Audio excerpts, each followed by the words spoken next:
Lima ang naitalang nasawi matapos nyanigin ng magnitude 8.3 na lindol ang bansang Chile kaninang umaga. Ito ang balita ni Marge Navarro.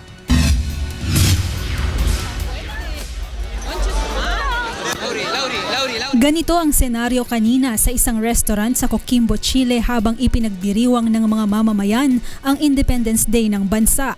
Niyanig ng lindol na may lakas na magnitude 8.3 ang bansa na sinundan ng tsunami. Nagdulot ng pagbaha ang tsunami sa mga coastal area ng Chile. Sa bayan ng Coquimbo, naitala ang pinakamalalaking alon na may taas na 15 talampakan. Sa lungsod naman ng Aylapel, ang pinakamalapit na sentro ng lindol ay nawala ng supply ng kuryente at tubig na maiinom.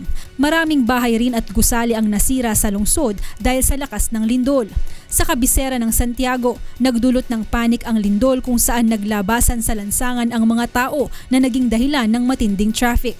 Ganito rin ang senaryo sa kabisera ng Argentina sa Buenos Aires kung saan naramdaman din ang pagyanig. 5 ang naitalang nasawi habang libu-libong pamilya pa ang namamalagi sa mga lansangan dahil sa mga aftershocks.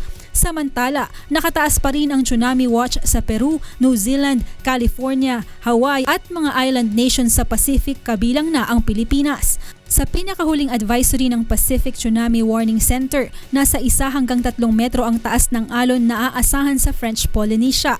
Samantala, maaasahan naman ang 1 metrong taas ng alon sa Mexico, Ecuador, Peru, Japan, Russia, Hawaii at mga island nations sa Pacific. Ayon pa sa ahensya, nasa 0.3 meters naman ang taas ng alon na aasahan sa El Salvador, Guatemala, Honduras, Costa Rica, Australia at ilang bansa sa Asia kabilang na ang Pilipinas.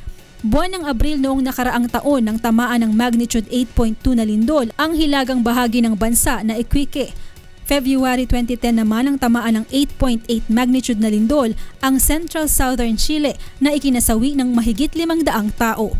Marge Navarro, UNTV News Worldwide.